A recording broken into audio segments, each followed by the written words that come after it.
Welcome, nutritionradio.org listeners. This is Lonnie Lowry, a university nutrition professor of over 20 years, senior scientist, and podcast host of long-running shows like Iron Radio. This is its sister show and covers just nutrition from a variety of angles. Come on in for your brief weekly dose of commentary, critique, and probably a comedic touch when we have co-hosts. Let's see what's on tap this time. Thinking Thursdays for lecture time. Okay, everyone, we're going to check in with the second half of the evidence lecture that we listened to on the last Thinking Thursday. It's just so important to understand what good evidence is, and in a world where a lot of gurus share their opinions, where do you get that basic foundation to understand? Enjoy. Okay. If we move on, then, there is a big figure on this slide, big white square with a yellow circle in the middle. And the yellow circle in the middle says growing confidence in the research hypothesis. So that's the idea of a theory, is that yellow circles. We've got growing confidence because all these things point to it. If we look at the top, animal studies suggest a nutrient is having a certain effect. If we go around clockwise, is it biologically plausible? Does it make sense? For example, it's biologically plausible that coffee and caffeine are going to increase alertness, right? Or maybe adrenaline or something like that. If we pan around, are there human intervention trials? If human studies are also suggesting the same thing as the animal studies and the plausibility idea, now we're really starting to build a case. If you pan around, epidemiological observations, so we get those big sweeping types of studies. They're not cause and effect, but they suggest, keep up with this coffee idea, they suggest that coffee makes you alert too. For example, coffee is the most drank beverage in the world. Well, there's a reason for that. It wakes you up every morning. And then clinical practice observations. This is where physicians, nurses, dietitians, physical therapists, they see certain effects in their practice. So all these things come together in the middle, and we have a pretty strong indication that a nutrient does something. So the slides and the textbook that we used in this class, this is where it comes from, right? That those data, that information, isn't just handed down by the nutrition gods. It was created in laboratories, just like some of the ones we have at the university. If we go to the next slide on science concepts, it's just about reporting experimental results. So where do you go look? The easiest way to do that is to go to PubMed or Medline. On the internet, just Google the term PubMed, and it's going to take you to the National Library of Medicine. That's where all the peer-reviewed, high-quality evidence studies are.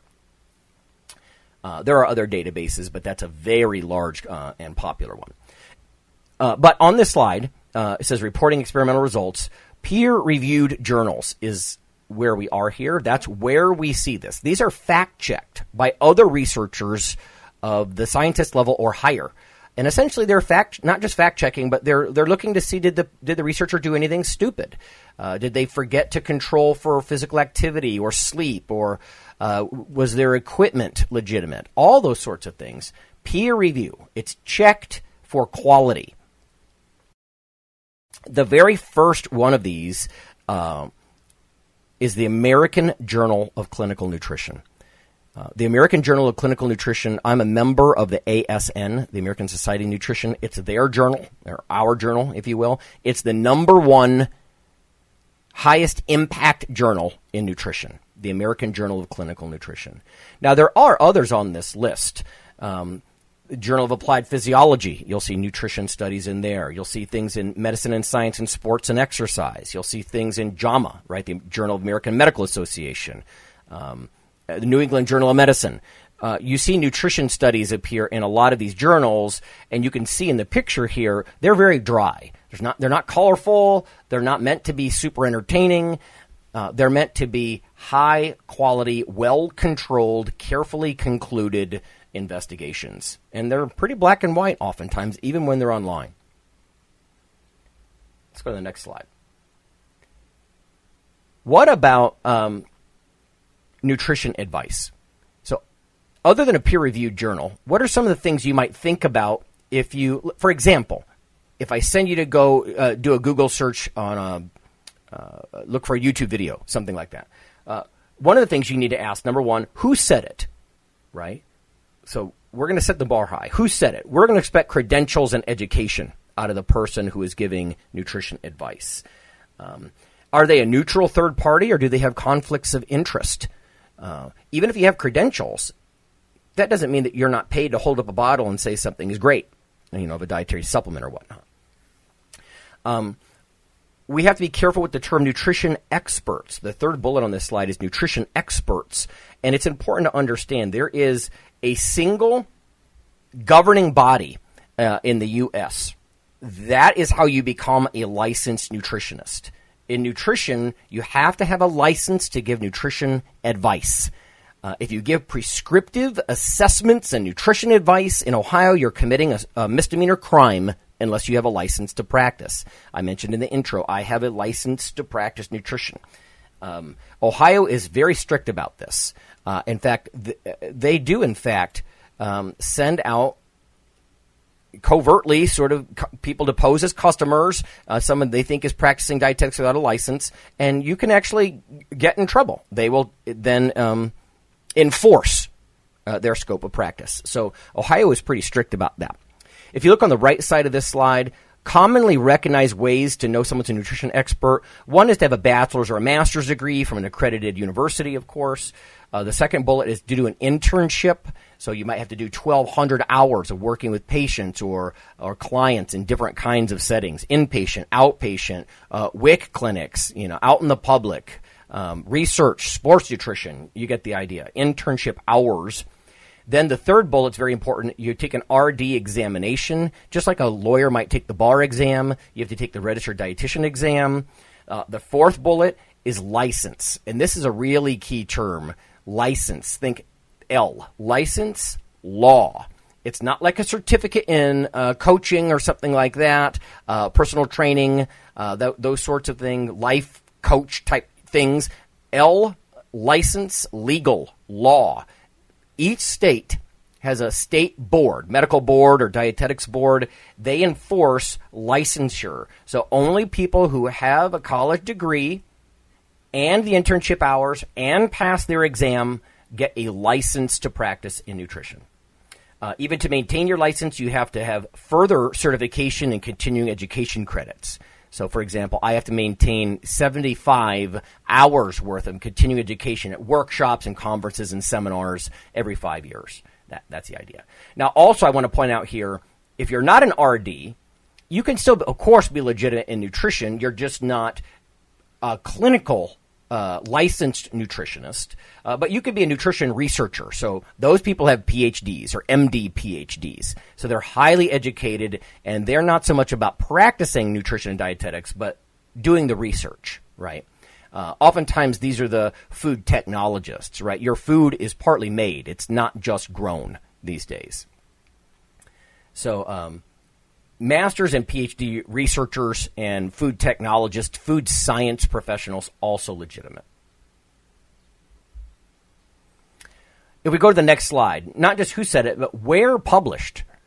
This should be something on your radar. Where was the information published? Was it a scientific journal that was peer-reviewed? That's our first bullet. That's the highest quality, scientific journals that are peer-reviewed. Other things on there, though, it says, what's the problem with these? So it talks about popular magazines, advertisements, newspapers, TV. The problem, if you think about that just for a moment, is that those aren't peer-reviewed. They're not checked to see if the person wasn't biased in some way or used bogus equipment or didn't wait long enough for the nutrient dose to take an effect. You get the idea. There are many, many things that are problems with those lay sources like magazines and ads and newspapers. Let's go to the next slide. Evidence. So who said it? Where did you see it? And now evidence. Evidence can take many forms. Again, we're looking for peer-reviewed scientific journals. I'm not going to expect you to highly critique published research. That's something that grad students in nutrition do, because even published studies can be critiqued. But the forms of evidence, again, this slide, number 3, evidence, that consumers are exposed to, could be a testimonial. right? It works, I swear. It could be an anecdote. My sister took this or that and supplement pill and lost all this weight, or went on this or that diet and lost all this weight. Sometimes they don't use proper experimental controls. Like we were talking about before, exercise or sleep are very important in nutrition studies because they could be a contaminating factor. Statistics can be massaged, if you will. There's an old Mark Twain quote where he says there are three kinds of lies, damn lies, and statistics. So statistics have to be done towards some kind of pursuit of truth here. Sometimes it's a single person or a small group of people or a short study duration. You get the idea. All of these things are questionable. There are problems with those forms of evidence that aren't from peer-reviewed journals. If we go to the next slide here, number 4 on our science concepts and nutrition advice is warning signs. We talk about this quite a bit in my sports nutrition class, but there are several warning signs and red flags. It could be that, there's no downside to a certain diet plan or a certain supplement. There's no disadvantages. It sounds too good to be true. It probably is. Things like lose fat while you sleep. That's highly unlikely, almost impossible. They might have a bias against medical science, right? Like, why researchers are wrong. And the more you go to school, the more insulted by that you get because you start to realize how many decades of scientific evidence are behind almost every sentence in every textbook that you have. So when someone comes along and they're brash enough to say that everybody's wrong and they've got the right way to look at it, extraordinary claims like that require extraordinary evidence, and they usually don't have it. So bias against medical science can be a problem. Baffling use of medical ease, right, or scientific words, that can be a real problem because it leaves a consumer left saying, that sounds fancy, must be good. But in truth, they don't know what those terms mean. Class like what we have right now, we cover a lot of terminology, but we're not going to abuse those terms. Sometimes there's a profit motive, of course. It's a new secret blend. There's lots of issues. So as we get out of that section and we move forward, there is a slide that shows a guy in the middle eating and all these influences of why he eats. And it's not just science. Obviously, it's not just science. There's media, there's cultural influences. Yes, there is education. The more educated you are, it's going to change the way you look at certain things. Hopefully, it will affect your choices. Maybe by the end of this course, the increase in knowledge that you have will affect what you buy at the grocery store. So that's a big deal. There is a star on this slide, though, in the lower left, and it says food, flavor, texture, and appearance. Taste, right? Flavor is, in many surveys, the number one reason people eat what they do. Yes, there's financial and all these different kinds of other things that go into it, but taste is big. If you don't like how something tastes, you're probably not going to eat it. So all those things, it shows a role for science and education in what goes on your plate, right, or in your grocery basket. But science is not the only thing that influences what you eat. The NutritionRadio.org podcast is for informational purposes only. If you're interested in starting a diet or exercise program, check with your physician, nutritionist, or qualified exercise physiologist in order to make the progress that you need.